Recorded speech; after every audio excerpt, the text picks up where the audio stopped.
Ngeshinga being with us now. And I want to go to that conversation now. Ken, of course, the conversation here being that this $100,000 level expected anytime soon. Do you think Bitcoin can hold these gains, or is expected to turn back because we've seen some sort of trends downwards in recent times? Many thanks, Wakaba.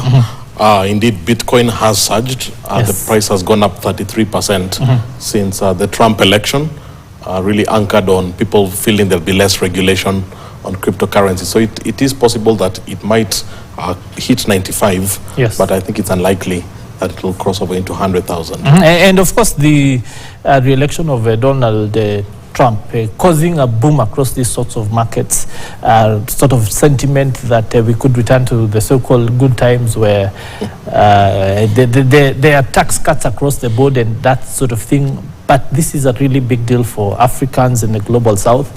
Expectations that we might see inflation start to keep up again in those markets, and that we then return to high levels of interest rates, even after having recently started the downward trends. Well, that's a good point. Although I'd say a lot of the Bitcoin activity tends to be in the trading space. Not too many people actually convert it back into US dollars for everyday consumption. It's more of trading tool. Actually, it's as a commodity. Acts more as a commodity than a currency. So in that respect, I don't think high valuation will actually generate inflation. Let's also talk about the other big stories of the week. The fact that, for example, you've seen there Kenya having, of course, over the years lost its status as a big coffee country, putting in place modalities to start to come back into the top 10 level of producers, but also trying to bet big on consumption locally. Right. What are the measures that you think will start to get younger farmers into this space? They are the most consumers of coffee in the first place, but really shunning this market, especially because of the perception of back-breaking labor with very low return. Well, it's about demand. At the end of the day, people come into business because there's a strong demand. Yes. And from the report you played, they have talked about various things they plan to do to boost demand. Number one is introducing coffee as a culture to younger people. I don't know how young you can go, because I think when you get to teenagers, actually there are health concerns towards coffee. But there's always a strategy of trying to introduce it as part of the palette earlier on. So I think the farmers will always come in when they see a strong demand. And as long as the demand is strong, and I think it's strong. If you go back to Kenya in the 90s, when we didn't have a very strong coffee culture, I mean, the dynamics were much different. But over the last 20 years, you've seen people, going for coffee dates. Yes. You never used to hear of tea dates. Not tea dates, yes. Exactly. Or dawa dates. Exactly. So I think it's vibrant there, and I think that's absolutely the right strategy, creating demand. The reason areas like Iran are a big market for Kenya in terms of tea, for example, is because the average Iranian takes about 6 cups of coffee in a day. Of tea? Yes, of tea in a day. So that becomes a big market, and the same thing for coffee. So I think there's definitely an opportunity for Kenya to be able to make much more there. I want to spend the rest of our time talking about how you're reading the economic tea leaves this week. You do a podcast around that. Talk to us about what your podcast has been about, and what exactly you're seeing as the major issues that are affecting us in terms of the economy. Well, I think globally, obviously, it's trying to understand the Trump administration. Obviously, the stock market was very positive. Yes. People feel less regulation is good for business, and trying to see what the cabinet secretary picks, what that will tell us. Of course, we saw Elon Musk and Vivek Ramaswamy in a very interesting dynamic there. So I think globally that's still, and how that will play out with the tariff situation in England, in the UK, the Bank of England really giving comments on maybe they should do more trade with Europe if the tariffs. I think locally it's looking at the IMF situation still, the money that has come in and the conditions tied to revenue collection. And I think one of the conditions is higher revenue collection, but the side effects for that means Kenyans have less income, and that's contributing to the high level of unemployment. So you've seen big companies like G4S releasing 400 employees, tile and carpet. So I think tight fiscal and monetary policy is contributing to a tighter environment and leading to higher unemployment levels, which is a very big concern there.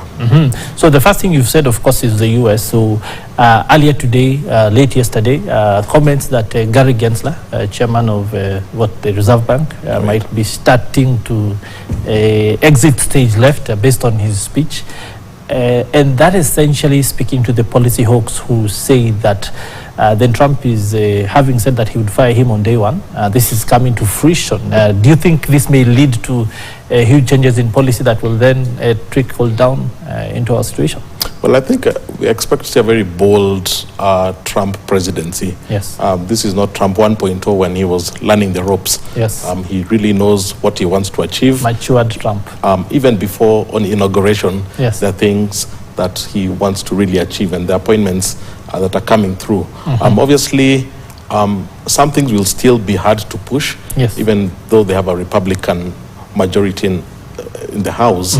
But I expect to see a bit more bold policy coming through. So I think that's one of the areas that we'll expect we'll be monitoring a bit more. And of course, with the Kenyan ambassador to Kenya of the US having resigned earlier in the week, especially after the comments she made when she was appointed and had talked about Trump in ways that... So away from that, the IMF, we've seen sentiment that Kenya could actually be using the money they're getting to prop up the shilling, and that based on all the other macroeconomics, the things that you've talked about, there's no really reason for the shilling to be where it is, and that they might actually be using most of this cash to defend. That story seems to be doing the rounds. Yes. And even in yesterday's cabinet meeting, yes, they took pride in having $9.5 billion worth of reserves. Yes.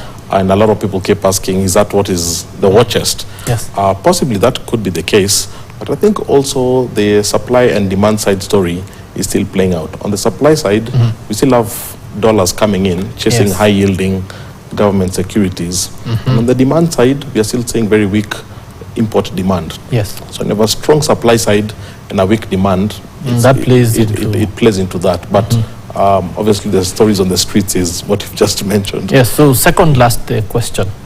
The Catholic bishops and their broad-based comments about much of the economy, what's your take? I mean, it's important that the church has a take on the economy, yes, and governance. Stance, yes. And it's not new. This happens in Kenya and across the world. Yes. I think the church is very close, especially on matters healthcare and education.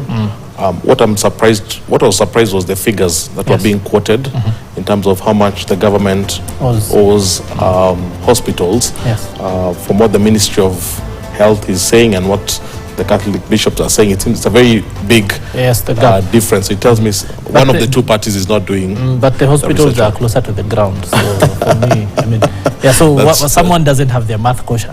Unless there is a situation where money was released for payments, yes, but actually didn't get to the facilities, and that's a whole other dynamic. Other dynamic. There, yes. But the two of them seems to be very, yes, quick to. In 10 seconds, Italian, yes, cuisine week. What's your favorite Italian food?